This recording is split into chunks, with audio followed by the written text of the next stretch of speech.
नमस्कार दोस्तों, स्वागत है आपका हमारे YouTube चैनल पर। आज हम क्लास 6th साइंस के chapter 7 temperature and it's measurement को समझेंगे। सबसे पहले मेरे आपसे रिक्वेस्ट है कि आप सभी मेरे चैनल को सब्सक्राइब कर दीजिए, क्योंकि अब वीडियोस रेगुलर आएंगे, आपको नई नई इन्फॉर्मेशन भी दी जाएगी। साथ में आप शॉर्ट्स जो है वो भी देखिए, उसमें आपको बहुत सारी नई नई जानकारी और एनिमल्स के बारे में, ह्यूमन बॉडी के बारे में आपको इन्फॉर्मेशन दी जाती है। ऐसे ही वीडियोस के लिए सब्सक्राइब कीजिए आप, और लाइक जरूर कर दिया कीजिए यार, बहुत मेहनत लगती है बनाने में।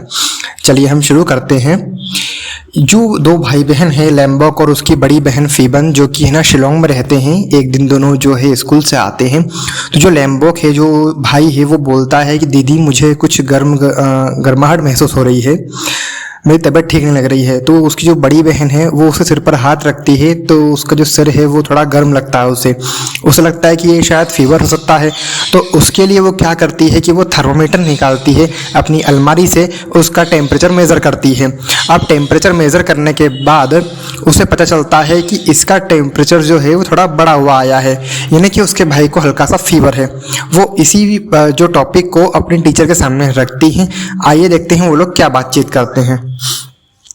तो हमें पता है हमारे एक्सपीरियंस से कि जो कुछ बॉडी जो है वो ज़्यादा गर्म होती है दूसरों के मुकाबले। फॉर एग्जांपल, गर्मी के दिनों में जो नल का पानी होता है वो थोड़ा गर्म होता है इन कंपैरिजन टू जो वाटर आपके जो फ्रिज में या फिर मटका यानी कि जो अर्थन पॉट होता है उसमें जो पानी होता है वो ठंडा होता है, उसके मुकाबले में नल का पानी थोड़ा गर्म होता है।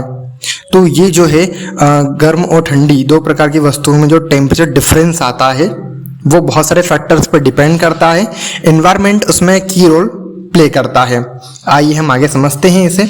इसके लिए हम एक एक्सपेरिमेंट करते हैं जिसमें हमने 3 बीकर लिए हैं और उसमें 3 अलग टाइप का पानी है। एक में ठंडा है, दूसरे में गर्म है और तीसरे में थोड़ा कुनकुना पानी है। आपको वही चेक करना है कि किसमें कौन सा पानी है और इस एक्टिविटी को परफॉर्म करना है। इसके लिए आप इसका स्क्रीनशॉट ले सकते हैं। चलिए आगे बढ़ते हैं। अब आपको कंपेयर करना है कि ये ऑब्जर्वेशन जो आपने कंपेयर करे थे उससे आप क्या जान पाते हैं। हम हमेशा जो है हमारे सेंसेस पर रिलाय नहीं कर सकते कि हम टच करें और डिसाइड करें करेक्टली कि क्या वो बॉडी जो है वो गर्म है या ठंडी है। तो हम इसको कैसे मेज़र करेंगे? तो उसके लिए एक यूनिट आती है, इसे हम कहते हैं यूनिट या फिर डेफिनेशन, जिसे हम कहते हैं टेम्परेचर। एक रिलायबल मेज़र होता है किसी भी बॉडी की हॉटनेस या कोल्डनेस, यानी कि उसकी गर्माहट और ठंडाई को मापने का एक रिलायबल मेजर, जिसे हम टेम्परेचर कहते हैं। एक जो गर्म बॉडी है उसका टेम्परेचर ज़्यादा रहता है ठंडी बॉडी के मुकाबले, और इनके टेम्परेचर में जो डिफरेंस आता है इन दो बॉडीज़ के बीच में, वह हमें बताता है कि एक गर्म बॉडी एक ठंडी बॉडी या फिर दूसरी बॉडी के कंपेरिजन में कितनी ज़्यादा गर्म है, वो हमें बताता है। वो जो डिवाइस जो कि टेम्परेचर को मेज़र करता है उसे हम थर्मामीटर कहते हैं। थर्मामीटर 2 टाइप के होते हैं। पहला एक होता है क्लिनिकल थर्मामीटर और एक दूसरा जिसे हम कहते हैं लेबोरेटरी थर्मामीटर। क्लिनिकल थर्मामीटर का यूज़ किया जाता है ह्यूमन बॉडी के टेम्परेचर को मेज़र करने के लिए, जबकि लेबोरेटरी थर्मामीटर का यूज़ किया जाता है किसी बहुत सारे दूसरे पर्पस के लिए। लेबोरेटरी थर्मामीटर आपको अपने स्कूल में या फिर कॉलेज की जो लेबोरेटरी है वहाँ पर देखने को मिल जाएगा। वहीं क्लिनिकल थर्मामीटर आपको आपकी पास की मेडिकल शॉप में, डॉक्टर के यहाँ चाहे तो आप खुद भी खरीद सकते हैं, मेडिकल शॉप से आपको मिल जाएगा। अब टेम्परेचर मेजर कैसे करें? उसके लिए हम 2 थर्मामीटर का यूज़ देखेंगे, क्लिनिकल थर्मामीटर और लेबोरेटरी थर्मामीटर। क्लिनिकल थर्मामीटर आप इससे फेमिलियर होंगे, ये जो आपको यहाँ पर दिख रहा है फोटो में, इस थर्मामीटर से। इसका यूज़ किया जाता है हमारे बॉडी के टेम्परेचर को मेज़र करने के लिए। इसे क्लिनिकल थर्मामीटर कहा जाता है। इस तरह के जो थर्मामीटर है वो टेम्परेचर को डिजिटली शो करते हैं। यहाँ पर एक डिजिटल क्लिनिकल थर्मामीटर को शो किया गया है जो कि बैटरी इस पर रन करता है, यानी कि इसमें बैटरी लगती है छोटी सी। ये मेज़र करता है टेम्परेचर को, जब थर्मामीटर को हमारी बॉडी के कांटेक्ट में रखा जाता है। फॉर जो टेम्परेचर को मेज़र करने के लिए जो क्लिनिकल थर्मामीटर है वो जनरली एक स्केल का यूज़ करते हैं जिसे हम सेल्सियस स्केल कहते हैं, और इस स्केल पे जो यूनिट होती है टेम्परेचर की वो होती है डिग्री सेल्सियस, जिसे डिग्री सी से डिनोट किया जाता है। पहले मरकरी थर्मामीटर का यूज़ किया जाता था बॉडी के टेम्परेचर को मेज़र करने के लिए, लेकिन मरकरी जो है वो बहुत ज़्यादा टॉक्सिक होता है और उसे डिस्पोज करने में बहुत ज़्यादा परेशानी आती है, और अगर थर्मामीटर एकदम से टूट जाए तो ये हार्मफुल हो सकता है। इसके बजाय डिजिटल थर्मामीटर ऐसा कोई रिस्क नहीं देता है, साथ ही इसे ऑपरेट करना बहुत ईजी होता है। चलिए दोस्तों आगे बढ़ते हैं। हमें किसी बॉडी का टेम्परेचर मेज़र करना है, स्पेशली जब वो छोटे बच्चे हों या बड़े बुजुर्ग हों, तो हम डिजिटल थर्मामीटर को उनकी आर्म पिट में भी रख सकते हैं। यहाँ पर जो टेम्परेचर निकलता है वो स्लाइटली 1 डिग्री जो है वो कम होता है एक्चुअल बॉडी टेम्परेचर के।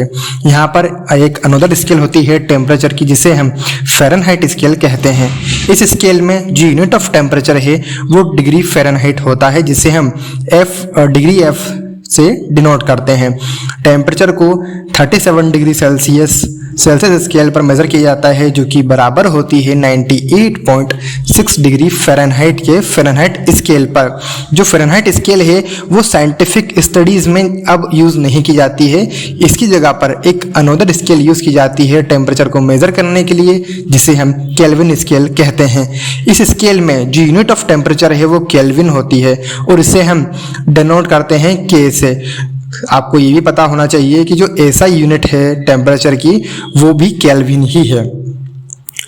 अब ऑल 3 जो टेम्परेचर स्केल है, सेल्सियस, फ़ारेनहाइट और केल्विन जो है, वो उनका नाम जो है उनके इन्वेंटर्स यानी कि उन साइंटिस्ट के नाम पर रखा गया है जिनने उन्हें डेवलप किया था।